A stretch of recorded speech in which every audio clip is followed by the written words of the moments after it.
ಬಾರಾಮುಲ್ಲಾದಲ್ಲಿ ಇಬ್ಬರು ಉಗ್ರರ ಎನ್ಕೌಂಟರ್ ಆಗಿದೆ. ನಿನ್ನೆ ನಡೆದಂತಹ ಹತ್ಯೆಗೆ ಸಂಬಂಧಪಟ್ಟಂತೆ ಕಾರ್ಯಾಚರಣೆ ನಡೀತಾ ಇದೆ.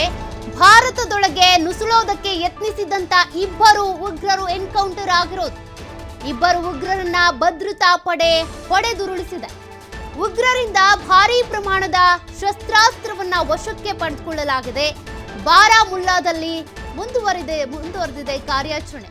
ಬಾರಾಮುಲ್ಲಾದಲ್ಲಿ ಇಬ್ಬರು ಉಗ್ರರ ಎನ್ಕೌಂಟರ್ ಆಗಿರೋದು. ಆಪರೇಷನ್ ಟಿಕ್ಕಾ ಹೆಸರಲ್ಲಿ ಸೇನಾ ಕಾರ್ಯಾಚರಣೆ ನಡೀತಾ ಇದೆ. ಉಗ್ರರ ಅಟ್ಟಹಾಸದ ಬೆನ್ನಲ್ಲೇ ಸೇನೆ ಆಪರೇಷನ್ ಶುರು ಮಾಡಿದೆ. ಭಾರೀ ಪ್ರಮಾಣದ ದಾಳಿಗೆ ಸಜ್ಜಾಗಿದ್ದಂತ ಇಬ್ಬರು ಉಗ್ರರ ಹತ್ಯೆ ಆಗಿದೆ. 24 ಗಂಟೆಗಳಲ್ಲಿ ಎರಡನೇ ಬಾರಿ ಗಡಿ ನುಸುಳುವ ಯತ್ನ ನಡೆದಿದೆ.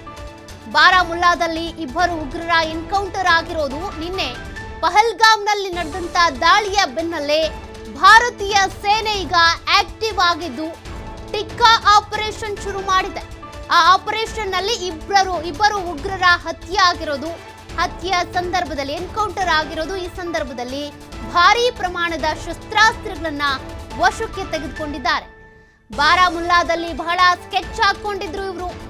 ಆಪರೇಷನ್ ಟಿಕ್ಕಾ ಹೆಸರಲ್ಲಿ ಸೇನಾ ಕಾರ್ಯಾಚರಣೆಯನ್ನ ನಡೆಸ್ತಾ ಇದೆ. ಈಗ ಇಬ್ಬರು ಉಗ್ರರು ಎನ್ಕೌಂಟರ್ ಆಗಿದ್ದಾರೆ. ಮತ್ತೊಮ್ಮೆ ಭಾರತದೊಳಗೆ ನುಸುಳೋದಕ್ಕೆ ಅಂತ ಪ್ರಯತ್ನ ನಡೆಸ್ತಾ ಇದ್ರು. ನಿನ್ನೆಷ್ಟೇ ಅಟ್ಯಾಕ್ ಆಗಿದೆ.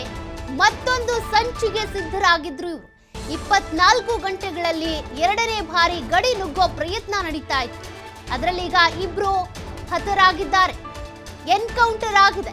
ಭಾರತದೊಳಗೆ ನುಸುಳೋದಕ್ಕೆ ಯತ್ನಿಸ್ತಾ ಇದ್ದಂತ ಉಗ್ರರನ್ನ ಹುಡುಕಿ ಎನ್ಕೌಂಟರ್ ಮಾಡ್ತಾ ಇದೆ ಭಾರತದ ಸೇನೆ. ಈಗಾಗಲೇ ಆಪರೇಷನ್ ಟಿಕ್ಕಾ ಹೆಸರಲ್ಲಿ ನಡೀತಾ ಇರುವಂತಹ ಭಾರೀ ಕಾರ್ಯಾಚರಣೆ ಇದು. ಈ ಕಾರ್ಯಾಚರಣೆಯಲ್ಲಿ ಇಬ್ಬರು ಹತರಾಗಿದ್ದು ಇನ್ನು ಯಾರ್ಯಾರು ಸಿಗ್ತಾರೆ ಅದನ್ನ ನೋಡ್ಬೇಕಿದೆ. ಬಾರಾಮುಲ್ಲಾದಲ್ಲಿ ಸಿಕ್ಕಿರುವಂತಹ ಉಗ್ರರು ಅವರಿಬ್ಬರನ್ನ ಎನ್ಕೌಂಟರ್ ಮಾಡಲಾಗ್ತದೆ. ನಿನ್ನೆ ನಡೆದಂತ ಹತ್ಯೆಗೆ ಸಂಬಂಧಪಟ್ಟಂತೆ ಆ ಒಂದು ಕುಟುಂಬಸ್ಥರಿಗೆ ನ್ಯಾಯ ಸಿಗಬೇಕು, ಜಸ್ಟಿಸ್ ಪರವಾಗಿ ಯಾವ ರೀತಿ ಕಾರ್ಯಾಚರಣೆ ಆಗುತ್ತೆ ಅಂತ ನೋಡಿ. ಒಂದ್ ಕಡೆ ಸಭೆಗಳಾಗ್ತಾ ಇದೆ, ಮತ್ತೊಂದ್ ಕಡೆ ಭಾರತದ ಗಡಿಯಲ್ಲಿ ಯಾವ ರೀತಿಯಾಗಿ ಎನ್ಕೌಂಟರ್ ಆಗಿದೆ ಅಂತ. 24 ಗಂಟೆಗಳಲ್ಲಿ ನಿನ್ನೆ ಮಧ್ಯಾಹ್ನದಷ್ಟೊತ್ತಿಗೆ ನಡೆದಂತ ಈ ಉಗ್ರರ ಅಟ್ಯಾಕ್ ಏನಿತ್ತು, ಅದಾದ ನಂತರ ಮತ್ತೆ ಭಾರತದ ಗಡಿಯೊಳಗೆ ನುಸುಳ್ಬೇಕು, ಮತ್ತೆ ಯಾವ ಸ್ಕೆಚ್ ಹಾಕೊಂಡಿದ್ರೋ ಗೊತ್ತಿಲ್ಲ. ಇನ್ನು ಅದೆಷ್ಟು ಜನರು ಎಲ್ಲೆಲ್ಲಿ ಬೀಳ್ಬಿಟ್ಟಿದ್ದಾರೋ ಗೊತ್ತಿಲ್ಲ.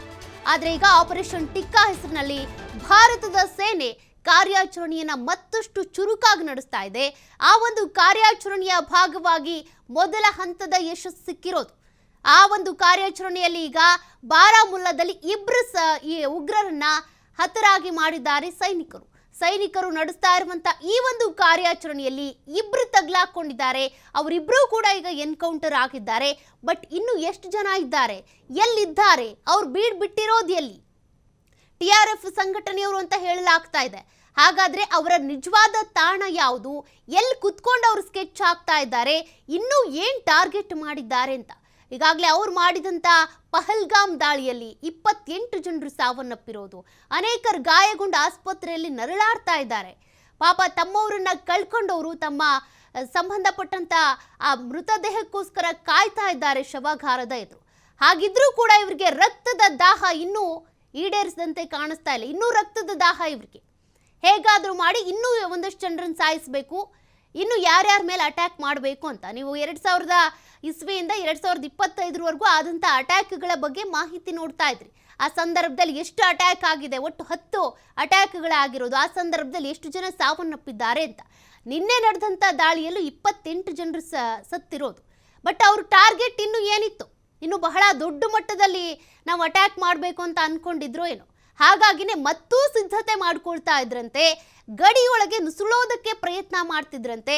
ಆ ಸಂದರ್ಭದಲ್ಲಿ ಇಬ್ಬರು ಉಗ್ರರನ್ನ ಈಗಾಗಲೇ ಎನ್ಕೌಂಟರ್ ಮಾಡಿದ್ದಾರೆ ಭಾರತೀಯ ಸೇನಾ ಸಿಬ್ಬಂದಿ.